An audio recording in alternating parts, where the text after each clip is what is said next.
తెలంగాణ భవన్ నుంచి బాల్కసుమన్ బయటకు వస్తున్నారు. లైవ్ లో చూద్దాం.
కార్తిక్ అటు జరుగురా. ఖబర్దార్ ఖబర్దార్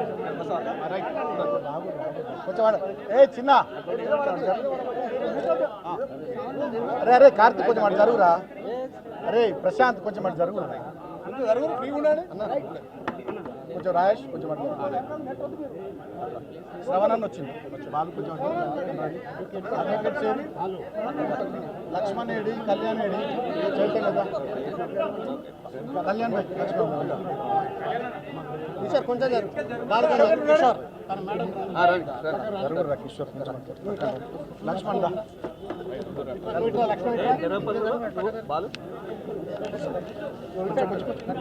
మీరు వెనుక జరుగురు విజయ్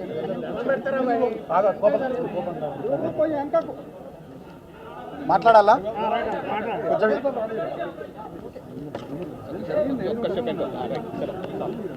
ఓకేనా చిన్నకి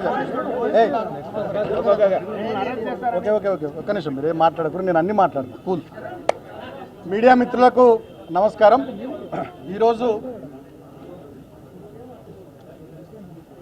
కాంగ్రెస్ ప్రభుత్వం ఈ 3 సంవత్సరాల పాలనలో ప్రభుత్వం ఇచ్చిన 6 గ్యారంటీల మీద కానీ 420 హామీల మీద కానీ వివిధ డిక్లరేషన్ల మీద కానీ ఎవరైతే గట్టిగా మాట్లాడుతున్నారో ప్రశ్నిస్తున్నారో వాళ్ళందరి మీద అక్రమంగా కేసులు పెట్టి జైలుకు పంపించి వేధించుడు వారికి పరిపాటిగా మారిపోయింది. ముఖ్యంగా ఆనాడు తెలంగాణ ఉద్యమంలో 226 కేసులు భరించి సుమారు 4 సందర్భాల్లో లాఠీ చార్జీల్లో గాయపడి చెంచల్గూడ చెర్లపల్లి జైళ్లలో 2009 నుంచి 2014 వరకు వివిధ సందర్భాల్లో జైళ్లలో ఆనాడు నన్ను టార్గెట్ చేసి కాంగ్రెస్ ప్రభుత్వం ఉంచింది. మళ్ళీ వాళ్ళ అధికారంలోకి వచ్చినటువంటి కాంగ్రెస్ ప్రభుత్వం మళ్ళీ నన్ను టార్గెట్ చేస్తూ ఉంది. ఈ 3 సంవత్సరాల పాలనలో నా మీద 10ల సంఖ్యలో కేసులు పెట్టింది. మరి పాత రికార్డు వీళ్ళు బద్దలు కొడతారో ఏందో తెలియదు. గతంలో 226 కేసులు ఉండే నా మీద తెలంగాణ ఉద్యమంలో. ఆ రికార్డు బద్దలు కొట్టాలనుకుంటారో ఏమో ఇప్పటి కాంగ్రెస్ ప్రభుత్వం. అక్రమంగా అనేక కేసులు పెట్టి నన్ను వేధిస్తూ ఉంది.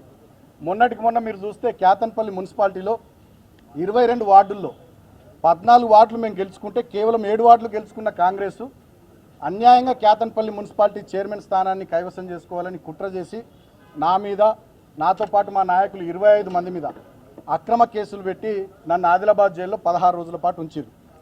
సో అక్కడ అనేక రకాలుగా జైల్లో కూడా ఇబ్బంది పెట్టిర్రు. నాకు థ్రోట్ ఇన్ఫెక్షన్ వస్తే ట్యాబ్లెట్లు ఇవ్వలే.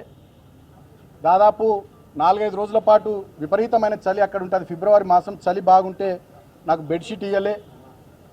అనేక రకాలుగా నన్ను రిస్ట్రిక్షన్స్లో ఉంచుతూ వేధించింది. అయినా వాళ్ళ కడుపు మంట ముఖ్యమంత్రి రేవంత్ రెడ్డిది, మంత్రి వివేక్ది, కాంగ్రెస్ ప్రభుత్వ పెద్దల కడుపు మంట చల్లారనట్టుంది. మళ్ళీ ఇప్పుడు అక్రమంగా కేసులు పెట్టిరు. నేను 2014లో పెద్దపల్లి ఎంపీగా గెలిచిన, సింగరేణి కార్మికుల ఓట్లతో గెలిచిన ఆనాడు. 2018లో చెన్నూరు నుండి ఎమ్మెల్యే గెలిచిన, మా మందమర్రి రామకృష్ణాపూర్ కోల్బెల్ట్ ఏరియా పెద్ద ఎత్తున నాకు ఓట్లేసి ఆనాడు ఆశీర్వదించారు.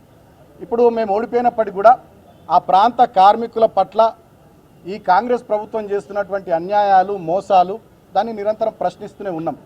మేము ప్రశ్నిస్తే కూడా, మాట్లాడితే కూడా తట్టుకోలేకుండా ప్రభుత్వ పెద్దలు సంయమనము, సహనం లేకుండా వ్యవహారం చేస్తూ ఉన్నారు.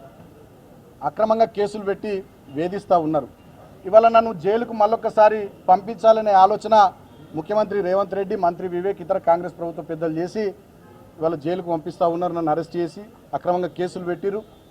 ఆ పెట్టిన సెక్షన్స్ కూడా మా లీగల్ టీంతో ఇప్పుడు మాట్లాడుతుంటే ఆ ఒక్క సెక్షన్ నాకు అట్రాక్ట్ కాదు. 326G కానీ ఇతరత్ర అనేక సెక్షన్స్ అన్యాయంగా పెట్టిరు. అంటే ఏంది దీని ఉద్దేశం? బాల్క సుమన్ మాట్లాడుతుండు, ప్రశ్నిస్తుండు కాబట్టి బాల్క సుమన్ గొంతు నొక్కాలి, అరెస్ట్ చేసి జైళ్ళల్లో వేయాలి, నిర్బంధం విధించాలి, తద్వారా పైశాచిక ఆనందం పొందాలనేటటువంటి ఆలోచన కాంగ్రెస్ ప్రభుత్వ పెద్దల్లో కనబడుతోంది. నన్ను అరెస్ట్ చేసుడు, జైలుకు పంపించుడు, వీటి మీద పెట్టే శ్రద్ధ నేను ప్రభుత్వ పెద్దలను అడుగుతూ ఉన్నా. మీరేం మాట ఇచ్చారు? మొన్న సింగరేణిలో కార్మికులకు వారసత్వ ఉద్యోగాలు ఇస్తామన్నారు. మేము గతంలో కేసీఆర్ గారు 19,000 ఉద్యోగాలు ఇచ్చారు. మీరు ఇప్పుడు ఉద్యోగాలు ఇచ్చారు, మేము దృష్టి పెట్టుర్రి. జీవో 76 ద్వారా మేము సింగరేణిలో ఇళ్ల పట్టాలు ఇచ్చినాం. ఒక రామకృష్ణపూర్లోనే 3,366 కుటుంబాలకు మేము పట్టాలు ఇచ్చినాం. ఇప్పుడు మీరు పట్టాలు ఇచ్చిన మేము శ్రద్ధ పెట్టుర్రి. ఒక్క పట్టా కూడా ఇవ్వలే ఈ 3 ఏళ్లలో. ఇవాళ సింగరేణిలో 15,000 కోట్ల కుంభకోణం చేసిర్రు. 40 లక్షల టన్నుల బొగ్గు మాయమైంది, 1600 కోట్లు దాని విలువ. ఇవాళ సింగరేణిలో ఒక్క సంక్షేమ కార్యక్రమం అమలైతే లేదు, కొత్త మైన్స్ లేవు, అనేక కుంభకోణాలు, సోలార్ ప్లాంట్లలో కుంభకోణం, నైని బొగ్గు బ్లాక్ల వేలంలో కుంభకోణం, జైసల్మేర్ దగ్గర ఎక్కడనో రాజస్థాన్లో పాకిస్తాన్ బార్డర్లో సోలార్ పవర్ ప్లాంట్ ఏర్పాటు చేస్తారట సింగరేణులు. అది ఎవరికి తెలియదు, అక్కడ ఏమవుతుందో ఏందో తెలియదు, దాంట్లో కుంభకోణం. ఇవాళ మొత్తం సింగరేణి కుంభకోణాలమయమైపోయింది, బొందలగడ్డగా మారిపోయింది. 9 జిల్లాల్లో విస్తరించినటువంటి సింగరేణి, సుమారు 12 నుండి 14 అసెంబ్లీ నియోజకవర్గాల పరిధిలో విస్తరించినటువంటి సింగరేణిలో ఇవాళ మా కార్మికులు కానీ, వాళ్ళ కుటుంబాలు కానీ, రిటైర్డ్ కార్మికులు కానీ, కాంట్రాక్ట్ కార్మికులు కానీ, ఆ ప్రాంత ప్రజలు కానీ చాలా ఆవేదనతోని, ఆందోళనతోని, బాధతోని ఉన్నారు. ఆ ప్రాంత ప్రతినిధిగా ఆ ప్రజల తరపున, ఆ కార్మికుల తరపున మేము మాట్లాడుతున్నాం. మేము మాట్లాడితేనే భరించలేనటువంటి కాంగ్రెస్ ప్రభుత్వ పెద్దలు ప్రజాపాలన పేరిట ఎమర్జెన్సీ నాటి రోజుల్ని తలపిస్తూ ఉన్నారు. మమ్మల్ని భయపెట్టడం, ప్రశ్నించిన వాళ్ళని భయభ్రాంతులకు గురి చేయడం, ఈ రకమైనటువంటి చర్యల ద్వారా పైశాచిక ఆనందం పొందుతూ ఉన్నారు. మొన్నటికి మొన్న రాష్ట్రమంతా చూసింది. అశోక్ అనే ఒక ఆర్టీసీ డ్రైవరు, ఆయన జగిత్యాలలో మీరు వడ్లు కొనుర్రి, మక్కలు కొనుర్రి అంటే ఆయనను వేధించారు. ఇట్లా చాలామందిని వేధిస్తూ ఉన్నారు, ఇబ్బందులు పెడతా ఉన్నారు. అయినప్పటికీ నాకు చట్టం మీద, వ్యవస్థల మీద, న్యాయస్థానం మీద, మా అంబేద్కర్ గారు మహానుభావుడు రాసిన రాజ్యాంగం మీద నాకు నమ్మకం ఉంది. ఈ అరెస్టులు, కేసులు, వేధింపులు, జైళ్ళు ఇవన్నీ కూడా మా లీగల్ టీం చూసుకుంటుంది. సో చట్టాన్ని గౌరవించే వ్యక్తిగా, రాజ్యాంగం పట్ల అనుభవం, దాన్ని అనుసరించేటటువంటి వ్యక్తిగా, గతంలో ఎంపీగా, ఎమ్మెల్యేగా పనిచేసిన అనుభవం ఉన్నటువంటి వ్యక్తిగా, డెఫినెట్గా లా అబైడింగ్ సిటిజన్గా నేను అన్ని వ్యవస్థలకు కోఆపరేట్ చేస్తా అని చెప్పి తెలియజేస్తూ, ఇక కొన్ని ఛానల్లో సుమన్ పారిపోయిండు, అటుపోయింది, ఇటుపోయింది అంటారు. నేను ఎటు పోలే. తెలంగాణ భవన్లో మా పార్టీ యాక్టివిటీ ఉంది, విద్యార్థి విభాగం సంబంధించినటువంటి మెంబర్షిప్ యాప్ తయారు చేసేది ఉంది. ఆ పనిలో మేము నిమగ్నమైన, మేము ఎటు వారిపోలే, ఎటు పోలే. డెఫినెట్గా చట్టాన్ని గౌరవించే వ్యక్తిగా నేను పూర్తి స్థాయిలో సహకరిస్తా. అంతిమంగా నేను ఒకటే కోరుతా ఉన్న కాంగ్రెస్ ప్రభుత్వ పెద్దల్ని, సరే ఇవల్ల మరి ఇప్పటికి నన్ను జైలుకు పంపిస్తున్న రేవంత్ రెడ్డికి, మంత్రి వివేక్ ఇప్పటికైనా మరి కడుపు మంట సల్లారుతుందో ఏందో చూడాలి. మా మీద పెట్టే శ్రద్ధ, మా మీద చేసే ఎదురుదాడి, మా మీద కేసులు పెట్టి జైళ్ళకు పంపించాలనేటటువంటి దాని మీద ఉన్న మీ తాపత్రయం, దాంట్లో సగమైన మీరు ఇచ్చిన 6 గ్యారంటీల మీద, 420 హామీల మీద, చేవేళ్లలో చెప్పిన SC/ST డిక్లరేషన్ మీద, కామారెడ్డిలో చెప్పిన BC డిక్లరేషన్ మీద, వరంగల్లో చెప్పిన రైతు డిక్లరేషన్ మీద, అదేవిధంగా సరూర్ నగర్లో చెప్పిన యూత్ డిక్లరేషన్ మీద పెట్టి ప్రజలకు 4 మంచి పనులు చేయాలని కాంగ్రెస్ ప్రభుత్వ పెద్దల్ని కోరుతా ఉన్నా.